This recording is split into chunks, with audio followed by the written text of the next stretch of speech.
पातूर तालुक्यातील शिरला ग्रामपंचायतमध्ये विहिरीतील पिण्याच्या पाण्यामध्ये येत आहे शेवाळ। शिरला ग्रामपंचायत प्रशासनाचे दुर्लक्ष तर नागरिकांचे आरोग्य आले धोक्यात। बहुजन समाज पार्टीच्या अकोला जिल्हा महिला आघाडी जिल्हा अध्यक्षा ॲडव्होकेट भाग्यश्री गवई यांनी माध्यमाशी बोलताना ही प्रतिक्रिया देऊन नागरिकांचे आरोग्य धोक्यात आल्यास ग्रामपंचायत प्रशासन व संबंधित प्रशासन जबाबदार राहील अशी प्रतिक्रिया दिनांक 6 जून रोजी सायंकाळी 7:30 गुरुवार रोजी ही प्रतिक्रिया दिली आहे। मी कुमारी ॲडव्होकेट भाग्यश्री बाबाराव गवई, मुक्काम पोस्ट शिरला, तालुका पातूर, जिल्हा अकोला, बहुजन समाज पार्टीची महिला आघाडीची जिल्हा अध्यक्षा व सामाजिक कार्यकर्ता।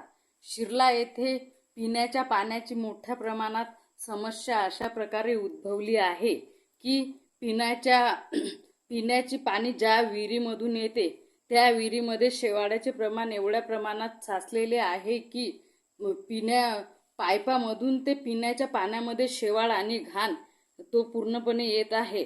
आणि ही गोष्ट शिरला ग्रामपंचायतचे सचिव यांना तोंडी स्वरूपात 2-3 वेळा सांगितली आहे की त्यांनी लवकरात लवकर त्या पिण्याच्या पाण्याच्या विहिरीची स्वच्छता करावी व लवकरात लवकर चांगले पाणी शिरलावासियांना पिण्याकरिता उपलब्ध करून द्यावे।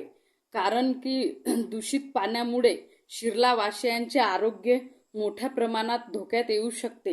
आताचीच घटना आहे की तेल्हारा तालुक्यातील बेळखेड येथील दूषित पाणी पिल्यामुळे कितीतरी लोक आजारी पडले असून तशी शिरलावासियांची स्थिती झाली नाही पाहिजे याकरिता शिरला ग्रामपंचायतचे सचिव यांना 2-3 वेळा मी तोंडी स्वरूपात सांगितले असून त्यांनी याची लवकरात लवकर दक्षता घ्यावी करिता मी त्यांना सांगितले आहे। आणि जर या दूषित पाणी पिल्यामुळे शिरलावासियाचे आरोग्य जर धोक्यात पडले तर त्याला पूर्णपणे जबाबदार ही शिरला ग्रामपंचायत व शासन राहील करिता मी त्यांना सांगितले आहे।